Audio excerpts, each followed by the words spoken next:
estado apostando con los gimnasios. ¿Apostando? Exacto. Lo único que hice fue limitarte con el tema dinero. Tú sabes cuántos jóvenes como tú, con el mismo talento que tú yo he conocido, que no han llegado a ninguna parte. Y Adrián ni es adivino, ni tiene una varita mágica, ni es mandrake en mago. Oye, aguanta un... No, necesito las facturas con fechas reales. El mantenimiento a todas las máquinas de gimnasio. Así que tengo que empezar por una. Nosotros aquí en la casa veremos cómo hacemos si tú tienes que trabajar menos en el restaurante. ¿O qué tú quieres, mami? ¿Que me pase la vida detrás de la pegaja que me da? Que tú eres medio pajuato, Ernie. Bueno, mami, es que no todo el mundo puede ser como tú. Bueno, ya, está bueno ya. Que en algún momento haya una pelea fuerte entre ellos. Oye, Acere, la traición más grande de todo el barrio acaba de estallar en la cara de Yadrián y nadie va a salir vivo de este embrollo.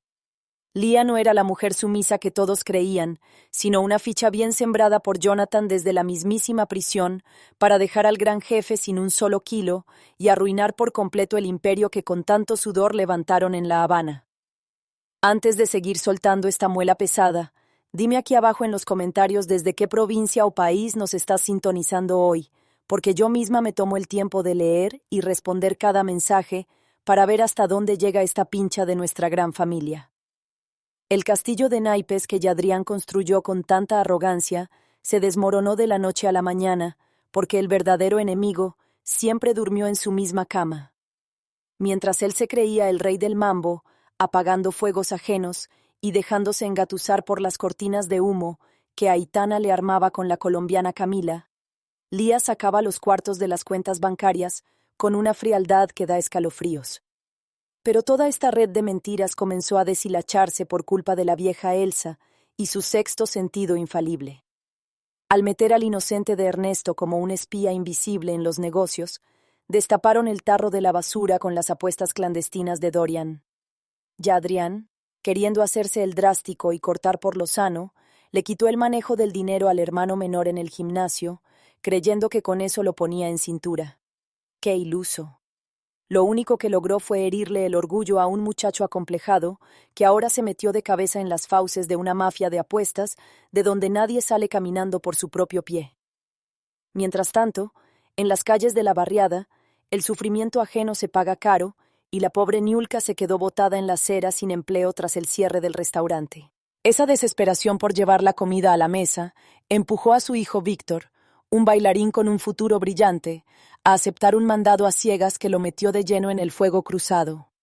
Los matones que andan buscando a Dorian por las deudas del gimnasio interceptaron a Víctor creyendo que era una mula del hermano de Yadrián, dejándolo amordazado y al borde de la muerte en un almacén lúgubre junto a un Dorian totalmente arrepentido de sus soberbias. La vida de un muchacho limpio y lleno de arte ahora mismo cuelga de un hilo por culpa de la codicia familiar. Por otro lado, la oscuridad también se apodera de los pasillos blancos del hospital donde Marcos terminó de perder el juicio. El testimonio de su propio hijo Onel frente a la directiva para frenar sus abusos lo dejó acorralado y sin salida, convirtiéndolo en un monstruo sediento de venganza. Sin importarle la vida de los enfermos, Marcos empezó a alterar los medicamentos en terapia intensiva para culpar a Liz y destruir su carrera profesional en un abrir y cerrar de ojos. Menos mal que Josnel tiene la luz larga puesta y ya le pisó los talones en el sistema informático, descubriendo las huellas del sabotaje antes de que sea demasiado tarde. Y por si fuera poco, en la casa de Félix el infierno estalló cuando el pequeño Joel se quebró por fin y confesó la extorsión cibernética de aquel falso entrenador español. Al enterarse de que un depredador tenía amenazado a su hijo bajo su propia nariz, Félix se transformó en una fiera desatada, abandonando las oficinas y saliendo a cazar al culpable por los callejones oscuros dispuesto a cobrar venganza con sus propias manos. Yadrián está ahí paradito en su sala, con los ojos anegados en lágrimas y la ruina pisándole los talones, cuando el teléfono vuelve a sonar con una sazón macabra. Es la llamada de Jonathan desde la cárcel exigiendo un documento secreto del pasado para perdonarle la vida a Dorian y a Víctor. Si entrega el secreto, va derechito a la sombra por el resto de sus días. Si se calla, la sangre de su hermano correrá esta misma noche.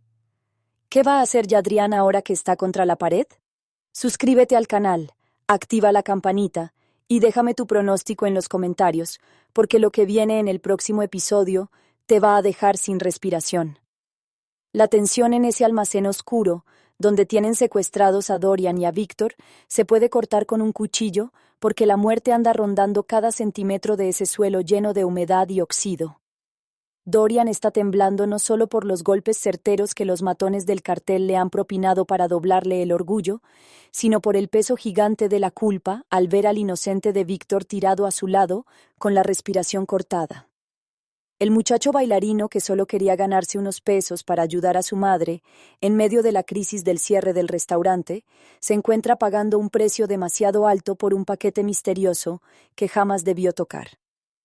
Los delincuentes se burlan de su desesperación, jugando a la ruleta rusa con sus vidas mientras esperan la autorización final de arriba para liquidarlos y tirar los cuerpos donde nadie los encuentre jamás.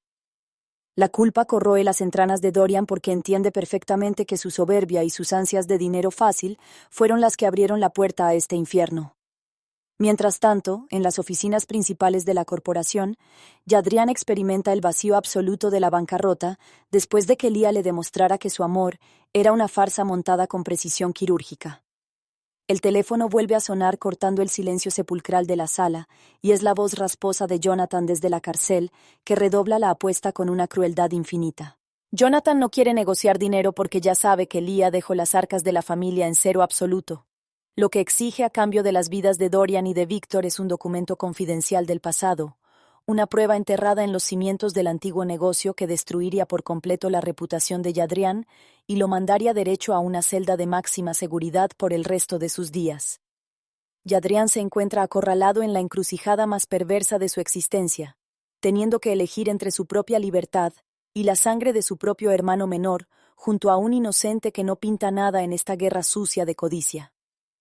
En paralelo, dentro de los pasillos blancos y estériles del hospital, el plan macabro de Marcos avanza con una precisión que aterra a cualquiera que conozca la ética médica.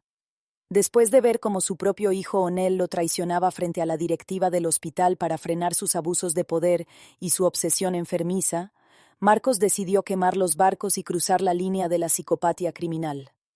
Aprovechando sus conocimientos profundos de los protocolos y los accesos nocturnos, comenzó a alterar silenciosamente las dosis intravenosas en el área de terapia intensiva para provocar fallas multiorgánicas en pacientes críticos, buscando incriminar directamente a Lise y destruirla profesionalmente frente a todo el gremio médico. La tensión explota cuando los monitores comienzan a pitar de manera descontrolada y el caos se apodera de las enfermeras, pero la mente analítica de Josnel entra en acción justo a tiempo para revisar los registros informáticos, encontrando las huellas digitales del sabotaje antes de que Marcos logre borrar sus rastros del servidor principal. Por otro lado, la furia ciega de Félix ha traspasado todos los límites de la legalidad después de enterarse por fin de la verdad sobre la extorsión cibernética que casi destruye mentalmente al pequeño Joel. Saber que un depredador virtual acechaba a su hijo bajo su propio techo rompió por completo el caparazón del empresario frío y calculador, transformándolo en un cazador despiadado dispuesto a cobrarse la afrenta con sangre. Tras triangular la dirección IP del chantajista en los barrios más marginales de la ciudad, Félix irrumpió en el cibercafé clandestino y propinó una golpiza brutal al criminal, cruzando una frontera moral de la que jamás podrá dar marcha atrás, cargando con el peso oscuro de la violencia física para garantizar que nadie vuelva a atentar contra su familia. Todo el tejido social de la comunidad está colapsando en una espiral de venganzas personales y secretos revelados, donde la supervivencia se ha convertido en el único motor que mueve a cada personaje hacia un desenlace inminente del que nadie saldrá completamente limpio ni a salvo.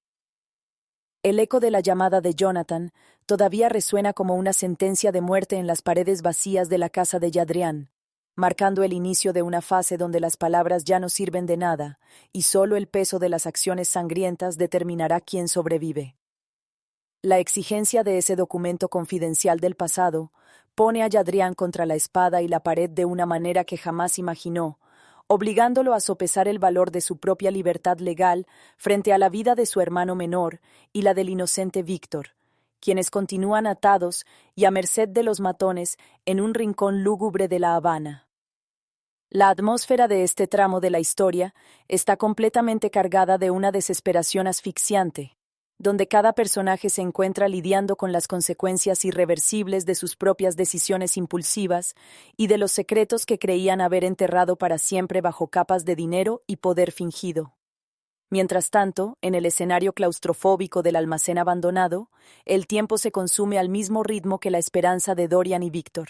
La culpa que carcome las entrañas de Dorian ya no es solo un remordimiento abstracto, sino una presencia física que lo asfixia cada vez que escucha la respiración entrecortada del joven bailarín, un muchacho cuya única falta fue intentar ayudar a su madre Niulka en medio del descalabro económico provocado por el cierre abrupto del restaurante. Los secuestradores, hombres sin rostro ni moral que responden a los intereses oscuros del cartel y a las órdenes indirectas de Jonathan desde la prisión, disfrutan sádicamente del terror psicológico que infligen, manteniendo las navajas cerca y recordando constantemente que el reloj de arena está a punto de vaciarse por completo si Jadrián no cede ante el chantaje definitivo.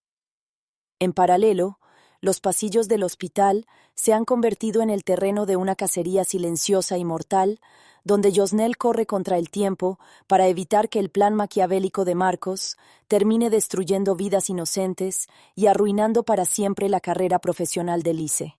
La alteración intencional de los goteros intravenosos y la manipulación de los historiales médicos en el área de cuidados intensivos representaban la jugada maestra de un hombre completamente desquiciado por el rechazo y por la traición pública de su propio hijo Onel ante la directiva de la institución.